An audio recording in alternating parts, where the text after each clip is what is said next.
നമസ്കാരം. ഒറ്റപ്പാലം ലോക്സഭാ മണ്ഡലം ആലത്തൂരായി മാറിയത് 2009-ലാണ്. പാർട്ടി ചിഹ്നത്തിൽ ആര് നിന്നാലും ജയിപ്പിച്ചു വിടാൻ തക്ക ശക്തമായ സംഘടനാ സംവിധാനമുണ്ടെന്ന് CPM സ്വകാര്യമായിട്ട് അഹങ്കരിച്ചിരുന്ന മണ്ഡലമാണ്. PK ബിജുവിനെ 2009-ലും 2014-ലും മികച്ച ഭൂരിപക്ഷത്തിന് ഡൽഹിക്ക് വിട്ടത് ആലത്തൂരായിരുന്നു. പണ്ട് ഈ ആലത്തൂർ നിയമസഭാ മണ്ഡലത്തിൽ നിന്നാണ് EMS വിജയിച്ചു വന്നിട്ടുള്ളത്. പട്ടാമ്പിയിലും അവിടെ നിന്ന് പിന്നീട് ആലത്തൂരുമായിരുന്നു. 2019 ഹാട്രിക് ലക്ഷ്യമിട്ടിറങ്ങിയ ബിജുവിന് കാലിടറി. 1.5 ലക്ഷത്തിലേറെ വോട്ടിൻ്റെ ഭൂരിപക്ഷത്തിന് കോൺഗ്രസിൻ്റെ രമ്യ ഹരിദാസ് പാട്ടും പാടി ജയിച്ചു കയറിയപ്പോൾ CPM-നേറ്റ തിരിച്ചടി ചെറുതായിരുന്നില്ല. അട്ടിമറിയിലൂടെ ആലത്തൂർ എന്ന ചുവപ്പ് കോട്ടയിൽ കടന്നു കയറി വെന്നിക്കൊടി പാറിച്ച സിറ്റിംഗ് MP രമ്യ ഹരിദാസിനെ തന്നെയാണ് ഇത്തവണയും UDF രംഗത്തിറക്കിയിട്ടുള്ളത്. PK ബിജുവിന് താല്പര്യമുണ്ടായിരുന്നു വീണ്ടും മത്സരിക്കാനായിട്ട്. പക്ഷേ കരുവന്നൂർ സഹകരണ ബാങ്ക് ഇടപാടിൽ PK ബിജുവും നിൽക്കുന്നത് കൊണ്ട് എന്തായാലും ശക്തമായ തിരിച്ചടി ഉണ്ടാകുമെന്ന് മനസ്സിലാക്കിയിട്ടാണ് ബിജുവിനെ രംഗത്തിറക്കാത്തത്. കോഴിക്കോട് ജില്ലയിലെ കുറ്റിക്കാട്ടൂർ സ്വദേശിനിയായ രമ്യ 2015 കുന്ദമംഗലം ബ്ലോക്ക് പഞ്ചായത്ത് പ്രസിഡന്റായി തിരഞ്ഞെടുക്കപ്പെട്ടിട്ടുണ്ട്. കഴിഞ്ഞ തവണ പ്രചരണ യോഗങ്ങളിലെല്ലാം രമ്യയുടെ പാട്ടും ചർച്ചയായിരുന്നു. ഇത്തവണ പാട്ട് അധികം വേണ്ടെന്ന വിധത്തിൽ ചില നിർദ്ദേശങ്ങൾ ഉയർന്നതായി കേട്ടെങ്കിലും വോട്ടർമാർ ആവശ്യപ്പെട്ടാൽ രമ്യ പാടാൻ തയ്യാറാകും. എന്ത് വില കൊടുത്തും ആലത്തൂർ കോട്ട തിരിച്ചു പിടിക്കണമെന്ന വാശിയിലാണ് CPM. അതിനാലാണ് മന്ത്രി K രാധാകൃഷ്ണനെ തന്നെ അംഗത്തിനിറക്കിയത്.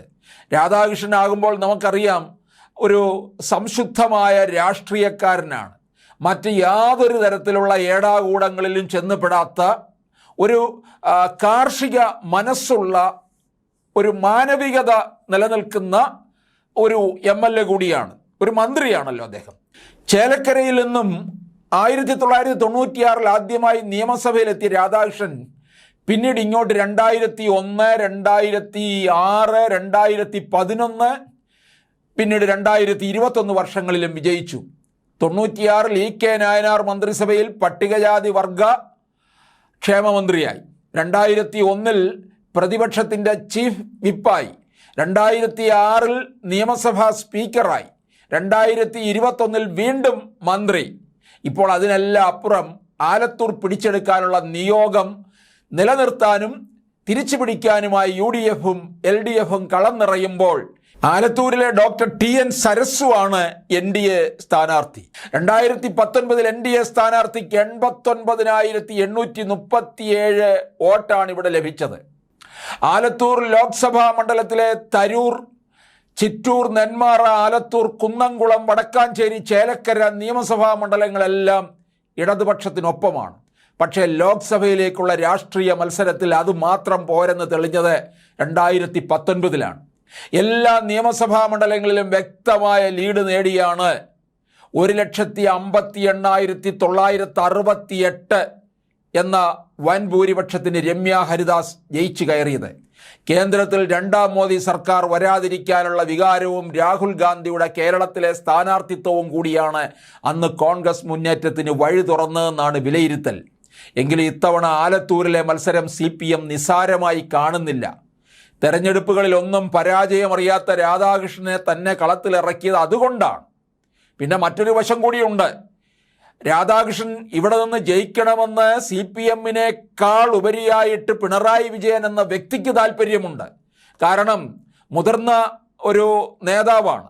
ഒരുപക്ഷെ മുഖ്യമന്ത്രി പദത്തിലേക്ക് പോലും എത്താവുന്ന ആളാണ് രാധാകൃഷ്ണൻ. അതിന് തടയിടണം.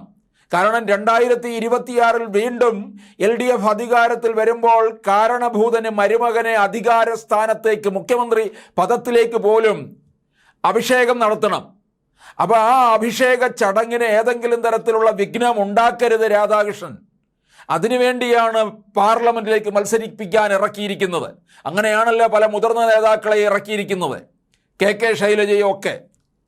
എന്തായാലും രമ്യയുടെ കാര്യത്തിലും മത്സരിച്ചപ്പോഴൊക്കെ വിജയിച്ച ചരിത്രമാണുള്ളത്. ഇരുവരും നേർക്കുനേർ ഏറ്റുമുട്ടുമ്പോൾ ആലത്തൂരിൽ തീ പാറുമെന്നുള്ള ഉറപ്പാണ്. അടിസ്ഥാനപരമായി കാർഷിക മണ്ഡലമാണ് ആലത്തൂർ. അതുകൊണ്ട് തന്നെ കുടിവെള്ളവും ജലസേചന പദ്ധതികളും ഒക്കെ പ്രാദേശിക തലത്തിൽ ചർച്ചയാവുന്നുണ്ട്. നെല്ല് സംഭരണം, അതിൻ്റെ വില ലഭിക്കാനുള്ള കാലതാമസം ഒക്കെ വിഷയമാകുന്നുണ്ട്. അതിനൊപ്പം കഴിഞ്ഞ 5 വർഷത്തെ എംപിയുടെ വികസന പ്രവർത്തനവും മണ്ഡലത്തിലെ സാന്നിധ്യവും ഒക്കെ ജനങ്ങൾ അളന്നു തൂക്കും എന്നുള്ളത് വളരെ വ്യക്തമായിട്ടുള്ള കാര്യമാണ്.